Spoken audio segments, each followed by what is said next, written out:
Welcome back to the channel everyone. मैं हूं CA कविता और आज हम डिटेल डिस्कशन करने वाले हैं सेक्शन 51 ऑफ जीएसटी पे, यानी कि टीडीएस अंडर जीएसटी। जीएसटी के अंदर टीडीएस क्यों डिडक्ट होता है, किस किस को डिडक्ट करना है, किस टाइम पे डिडक्ट करना है, कब इसकी एग्जाम्पशन दी गई है, कंप्लीट डिस्कशन आज की इस वीडियो में हम लोग करने वाले हैं। देखिए, सबसे पहले तो जो टीडीएस है, टीडीएस गवर्नमेंट क्यों डिडक्ट करवाती है, इसके पीछे रीजन क्या है। सबसे पहला रीजन है हाई वैल्यू कॉन्ट्रैक्ट्स को ट्रैक करना। जब भी कोई हाई वैल्यू कॉन्ट्रैक्ट होता है तो गवर्नमेंट चाहती है कि मुझे इस कॉन्ट्रैक्ट्स के बारे में पता लगना चाहिए, ताकि जो पर्सन इतने बड़े कॉन्ट्रैक्ट ले रहा है वो टैक्स को अवॉइड ना कर सके। गवर्नमेंट के पास इन ट्रांजैक्शंस की पूरी डिटेल हो, इस वजह से ये जो टीडीएस है, ये टीडीएस डिडक्ट किया जाता है टैक्स प्रिवेंशन को रोकने के लिए, टैक्स इवेजन को रोकने के लिए। अगर कोई भी पर्सन बहुत बड़ी ट्रांजैक्शंस कर रहा है, बहुत बड़े कॉन्ट्रैक्ट्स ले रहा है, बहुत ज़्यादा अमाउंट में पैसा उसके पास आ रहा है, तो वो कल को टैक्स इवेड कर सकता है। इसलिए गवर्नमेंट इसको रोकना चाहती है। तभी ये सारी हाई वैल्यू ट्रांजैक्शंस गवर्नमेंट चाहती है कि मुझे पता लगना चाहिए। अब इसके जो लीगल फ्रेमवर्क है, कौन कौन से सेक्शंस इसमें इन्वॉल्व होते हैं, वो मैंने कंप्लीटली आपको इसमें बताया हुआ है। सेक्शन 51, रूल 66 जो है वो भी इसी से रिलेटेड है। नोटिफिकेशन सबसे पहले आई थी हमारे पास इसके related, notification number 50/2018। Then amendment आई जिसमें स्क्रैप डीलर को भी इन्वॉल्व किया गया था। Notification number 25/2024, 10th of October 24 से ये हमारे पास एप्लीकेबल हुई थी। क्लियर। अब यहाँ पे अगर हम बात करें डिडक्टर कौन होता है, डिडक्टी कौन होता है। डिडक्टर वो होता है जो टीडीएस डिडक्ट करता है। डिडक्टी जो पेमेंट रिसीव करता है, जिसको पैसा रिसीव होता है, जिसका टीडीएस डिडक्ट किया जाता है, वो हमारे पास कौन होता है, डिडक्टी। फॉर एग्जाम्पल, हमने यहाँ पे एक पर्सन है जो कि सप्लाई कर रहा है goods, b is the receiver of goods. इसने इसको गुड्स सप्लाई की। क्लियर। ए ने बी को गुड्स सप्लाई की। बी क्या कर रहा है, इसके बदले में पेमेंट दे रहा है ए को। बी पेमेंट दे रहा है किसको, ए को। अब बी यहाँ पे क्या करेगा, बी पेमेंट दे रहा है तो ये इसमें से टीडीएस को डिडक्ट कर लेगा। बी टीडीएस को डिडक्ट कर लेगा। बी यहाँ पे कौन हुआ, बी इज डिडक्टर। ए कौन है, ए पेमेंट को रिसीव कर रहा है, इसका टीडीएस डिडक्ट हो रहा है, ये क्या है, डिडक्टी। यहां तक क्लियर हो गया। हाँ जी मैम। अब मेरी बात ध्यान से समझना, डिडक्टर कौन कौन हो सकता है, ये सबसे मेन इंपॉर्टेंट पॉइंट है। सबसे पहले आपके पास क्या दिया हुआ, सेंट्रल गवर्नमेंट, स्टेट गवर्नमेंट। यानी सेंट्रल गवर्नमेंट, स्टेट गवर्नमेंट से आपको कोई भी कॉन्ट्रैक्ट मिला, लोकल अथॉरिटी से कोई कॉन्ट्रैक्ट मिला, गवर्नमेंट एजेंसीज से कॉन्ट्रैक्ट मिला, नोटिफाइड पर्संस जैसे कि पब्लिक सेक्टर अंडरटेकिंग या सोसाइटीज से आपको कोई भी कॉन्ट्रैक्ट मिला, ये सभी लोग टीडीएस डिडक्ट करेंगे। बी पर्सन कौन कौन हो सकता है आपके पास, बी पर्सन इनमें से कोई भी हो सकता है। बी पर्सन कौन है, जो कि पेमेंट कर रहा है, जो कॉन्ट्रैक्ट दे रहा है। क्लियर। ये सेंट्रल गवर्नमेंट भी हो सकती है, लोकल अथॉरिटी, गवर्नमेंट एजेंसीज, या फिर पब्लिक सेक्टर अंडरटेकिंग, जो नोटिफाइड सोसाइटीज हैं आपके पास पब्लिक सेक्टर अंडरटेकिंग वाली। ये जितने भी पर्सन्स हैं, अगर इन्होंने कोई भी कॉन्ट्रैक्ट दिया और इन्होंने उसके बदले में कोई भी पेमेंट दी सामने वाले पर्सन को, तो ये लोग टीडीएस डिडक्ट करेंगे। ये मैंडेटरी है।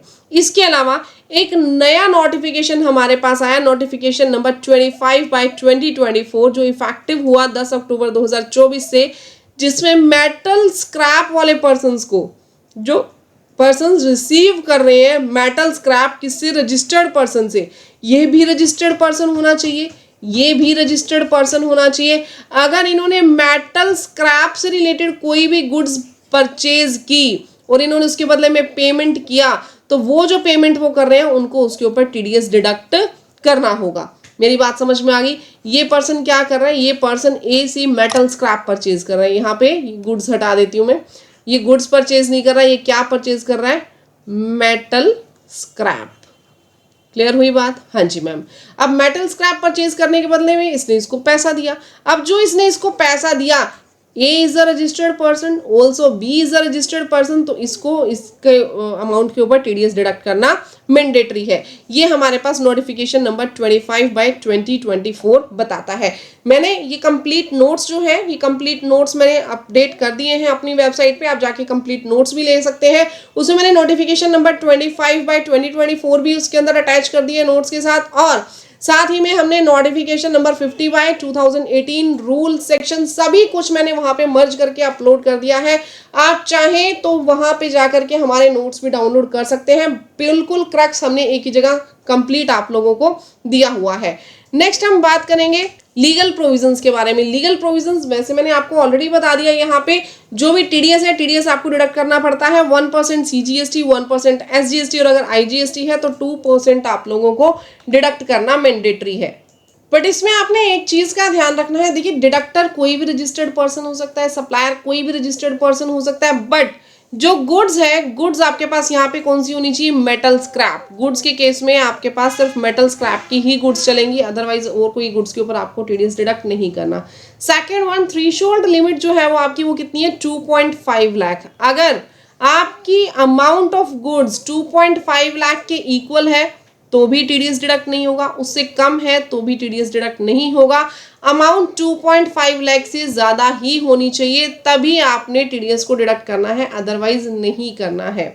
Next, there is an exemption to the normal rule. Normal rule की अगर बात करें तो यहाँ पे सिर्फ और सिर्फ गवर्नमेंट डिडक्ट करती है टीडीएस, और स्क्रैप के केस में कोई भी रजिस्टर्ड पर्सन जो है वो टीडीएस डिडक्ट कर सकता है। सिर्फ स्क्रैप में आपने अदर रजिस्टर्ड पर्सन लेना है, अदरवाइज सिर्फ और सिर्फ गवर्नमेंट अगर पैसा देगी तो वो टीडीएस डिडक्ट करेगी। अदर देन दैट किसी को भी टीडीएस डिडक्ट नहीं करना है नॉर्मल कॉन्ट्रैक्ट्स के केस में या अदर गुड्स के केस में।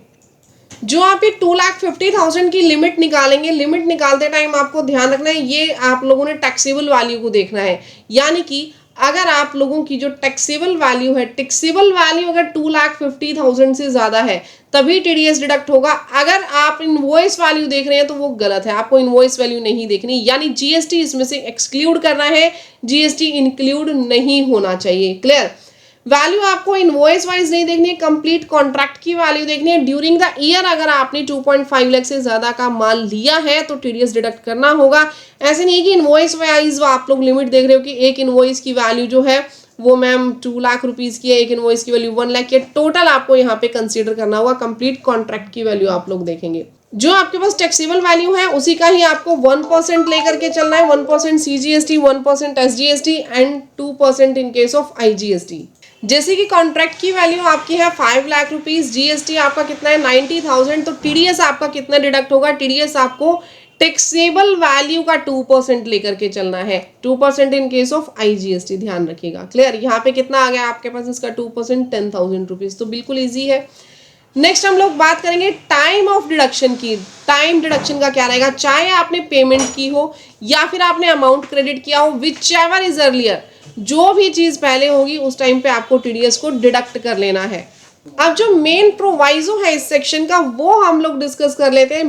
इस लोकेशन वाली रिस्ट्रिक्शन को हम लोग एक नए एग्जांपल के साथ समझते हैं ताकि आप लोगों को क्लियरली ये बात समझ में आ जाए। देखिए, जैसे कि कोई भी एक पर्सन है वो जीएसटी में रजिस्टर्ड है, ये एक पर्सन है और ये जीएसटी में रजिस्टर्ड है। क्लियर? ये पर्सन जो है ये कहाँ के रहने वाले हैं, ये रहने वाले हैं हरियाणा के, ये हरियाणा के रहने वाले हैं। ये कहाँ गए, ये महाराष्ट्र में गए। महाराष्ट्र में जाकर के कोई बिजनेस मीटिंग थी उसके रिगार्डिंग ये गए, वहाँ पे इन्होंने होटल बुक किया, वहाँ इन्होंने होटल बुक किया। अब जो होटल बुक किया वहाँ पे इन्होंने अपना जीएसटी नंबर प्रोवाइड कर दिया, ऑब्वियसली जीएसटी नंबर दे दिया होगा, नो डाउट। अब जो होटल एकोमोडेशन है, होटल एकोमोडेशन में लोकेशन ऑफ सप्लायर क्या है मैम, महाराष्ट्र, महाराष्ट्र का होटल है तो महाराष्ट्र ही होगा। Place of supply, place of supply यहाँ पे क्या होगा, यहाँ पे प्लेस ऑफ सप्लाई वो जगह होगी जहाँ पे होटल एग्जिस्ट कर रहा है, जहाँ पे जो आपका एकोमोडेशन इनको प्रोवाइड किया गया वो एग्जिस्ट कर रहा है। कहाँ एग्जिस्ट कर रहा है, महाराष्ट्र में। जहाँ पे बिल्डिंग है वहीं पे ही प्लेस ऑफ सप्लाई होगा, तो प्लेस ऑफ सप्लाई क्या होगा, महाराष्ट्र में। अब इस ट्रांजैक्शन के ऊपर क्या लगेगा, इस ट्रांजैक्शन के ऊपर लगेगा सीजीएसटी और एसजीएसटी। बिल्कुल मैम, सीजीएसटी एसजीएसटी आ गया। अब यहाँ पे ध्यान से मेरी बात सुनिए, ये एसजीएसटी कहाँ का है, ये एसजीएसटी है महाराष्ट्र का, ये महाराष्ट्र का एसजीएसटी है। अब यहाँ पे जो इसके जीएसटी पोर्टल में अपडेट होगा, इसके जीएसटी पोर्टल में क्या आएगा, सीजीएसटी एंड एसजीएसटी। लेकिन ट्विस्ट क्या है, ट्विस्ट ये है कि ये जो एसजीएसटी आएगा ये महाराष्ट्र वाला होगा, ये एसजीएसटी हरियाणा वाला नहीं होगा। तो ये जो पर्सन है ना, ये पर्सन इस एसजीएसटी को क्लेम नहीं कर सकता। इसी तरीके से ही आप उस टीडीएस को भी क्लेम नहीं कर सकते। अब अगर आप उस टीडीएस को क्लेम ही नहीं कर सकते, देखो एक तरीके से वो कैश का पैसा है, यहाँ पे तो सिर्फ आईटीसी का पैसा था, यहाँ पे तो आपकी मजबूरी है, आप नहीं कर सकते। लेकिन अगर इधर मैं बात करूं, इधर वो टीडीएस का पैसा है, एक तरीके से आपका कैश रोका जा रहा है, और कैश रोक करके फिर हम आपको वापस ना दें, जीएसटी डिपार्टमेंट कहता है ये तो बिल्कुल ही नाजायज काम हो जाएगा। इसके लिए उन्होंने यहाँ पे क्या रखा कि आप लोग महाराष्ट्र में है और प्लेस ऑफ सप्लाई भी आपका महाराष्ट्र का है, रिसिपिएंट भी महाराष्ट्र का है, तो आप लोग टीडीएस डिडक्ट कर लीजिए। बट आप सप्लायर महाराष्ट्र के हैं, प्लेस ऑफ सप्लाई महाराष्ट्र का है, तो सीजीएसटी एसजीएसटी कहाँ लगा, महाराष्ट्र का लगा। लेकिन रिसिपिएंट तमिलनाडु का है, लोकेशन ऑफ रिसिपिएंट कहाँ का है, तमिलनाडु का। तो जैसे यहाँ ये हरियाणा का था, आप इसको तमिलनाडु भी कर सकते हैं। क्लियर। अभी तमिलनाडु वाला पर्सन महाराष्ट्र का सीजीएसटी एसजीएसटी क्लेम नहीं कर पाएगा, इसीलिए यहाँ पे लिख दिया कि यहाँ पे जो टीडीएस है वो डिडक्ट नहीं किया जाएगा। But in case of interstate supply आप इसको ऑब्वियसली क्लेम कर सकते हैं, यहाँ पे टीडीएस आप लोगों का डिडक्ट किया जाएगा। जैसे for example place of supply Karnataka है, महाराष्ट्र का लोकेशन ऑफ सप्लायर है, location of supplier, place of supply both are in different states, तो यहाँ पे लग जाएगा इंटरस्टेट सप्लाई और यहाँ पे आपका टीडीएस डिडक्ट हो जाएगा। सिर्फ ये सिचुएशन आप लोगों को यहाँ पे बिल्कुल अच्छे से ध्यान रखनी है। नोट्स में अपलोड कर दूंगी अपनी वेबसाइट पे, नीचे वेबसाइट में नोट्स का लिंक दिया हुआ है, आप वहां जाकर के डाउनलोड कर सकते हैं। सेक्शन 51 के प्रॉपर नोट्स मैं वहां पे दूंगी आप लोगों को। Now deposit of TDS, TDS आपको 10 days after the end of month deposit करना है। जैसे फॉर एग्जांपल मार्च 2026 का जो टीडीएस है वो आप लोगों को 10 अप्रैल 2026 तक डिपॉजिट कर देना है। अभी जो टीडीएस है इसमें आपकी जीएसटीआर 7 जाएगी, ध्यान रखिएगा। ड्यू डेट क्या होती है, 10th नेक्स्ट मंथ। इस तरीके से आपकी जीएसटीआर 7 दिखेगी। जीएसटीआर 7 किस तरीके से फाइल होनी है वो लाइव वीडियो मैं आप लोगों के साथ डिस्कस कर दूंगी और नीचे डिस्क्रिप्शन बॉक्स में उसका लिंक भी दे दूंगी। बहुत जल्दी मेरे चैनल पे आ जाएगी, चैनल को सब्सक्राइब कर लेना ताकि आपको टाइमली बेसिस पे वो वीडियो मिल सके, आप लोग उसको देख पाए। नाउ नोटिफिकेशन के बटन पे भी जरूर क्लिक कीजिएगा ताकि जैसे ही मैं नई वीडियो डालूं वीडियो आप लोगों को मिल जाए। टीडीएस सर्टिफिकेट जब आप डाउनलोड करेंगे तो टीडीएस सर्टिफिकेट आएगा जीएसटीआर 7A की फॉर्म में। देखिए जो जीएसटी रिटर्न आपको फाइल करनी है वो होती है जीएसटीआर 7 और जो टीडीएस सर्टिफिकेट होता है वो होता है आपके पास GSTR 7A। Credit to the deductee, जो आपको क्रेडिट मिलेगा टीडीएस का वो डायरेक्टली आपके कैश लेजर के अंदर चला जाएगा। और अगर आपका टाइमली डिपॉजिट नहीं होता है तो जो सामने वाला पर्सन है जिसने डिडक्ट किया है टीडीएस उसको 18% पर एनएम के हिसाब से इंटरेस्ट लगाएगी गवर्नमेंट, इनको इंटरेस्ट पे करना होगा। अगर आप लोगों ने ऐसा नहीं किया, आप लोग कुछ इसमें फ्रॉड करते हैं तो 73, 74 के सेक्शंस आप लोगों के ऊपर लग जाएंगे। और अब जो नया सेक्शन आया है, जो नए आपके ईयर्स के प्रोविजन लगेंगे वो लगेंगे सेक्शन 74A के अकॉर्डिंग। अब देखिए कोई भी इरोनियस रिफंड अगर आपका डिडक्ट कर लिया सामने वाले पर्सन ने, जो डिडक्टर है, डिडक्टर को आपका टीडीएस जो है वो 1 लाख डिडक्ट करना चाहिए था, उसने गलती से 1,60,000 कर दिया। अब आपने क्या किया, आप लोगों ने ये जो पैसा है जो डिडक्टी है उसने अपने कैश लेजर में ट्रांसफर कर दिया, ये पैसा उसने अपने कैश लेजर में ट्रांसफर कर लिया।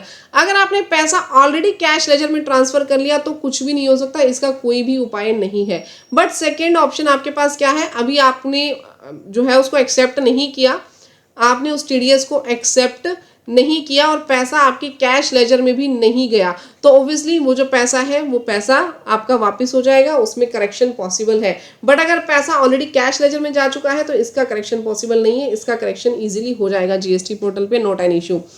देन हम बात कर लेते हैं non applicability of TDS, TDS कहाँ कहाँ नहीं लगेगा। अगर कॉन्ट्रैक्ट वैल्यू, ये मैंने ऑलरेडी भी पीछे डिस्कस कर लिया था, कॉन्ट्रैक्ट वैल्यू अगर 2.5 लाख से कम है या इसके बराबर है, यानी डॉट 2.5 लाख का कॉन्ट्रैक्ट है तो भी टीडीएस डिडक्ट नहीं होगा।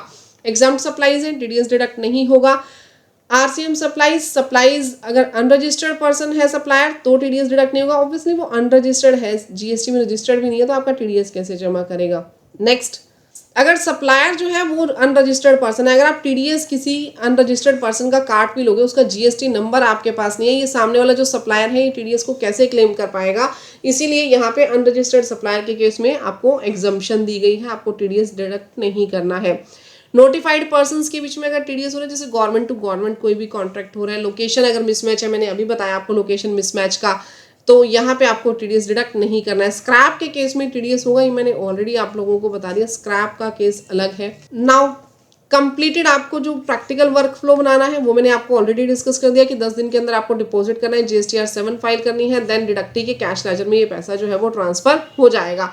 सेक्शन 51 के अंदर जो आपको रेट है 1% CGST, 1% SGST और 2% IGST के केस में आप लोगों को ये पैसा डिडक्ट करना है। गाइस बहुत अच्छे से मैंने आप लोगों को समझाने की कोशिश की। अगर आपको वीडियो अच्छी लगी तो वीडियो को लाइक, चैनल को सब्सक्राइब जरूर कीजिएगा। नोट्स आप जाकर के ले सकते हैं। आप हमसे कोई हेल्प लेना चाहें, हमारी पेड सर्विसेज आप ले सकते हैं TDS रिटर्न फाइलिंग के रिगार्डिंग। अगर आपको GSTR 7 हमसे फाइल करवानी है तो नीचे दिए गए कॉन्टैक्ट नंबर पे आप कॉन्टैक्ट कर सकते हैं। पेड सर्विसेज हम लोग आप लोगों को प्रोवाइड कर देंगे।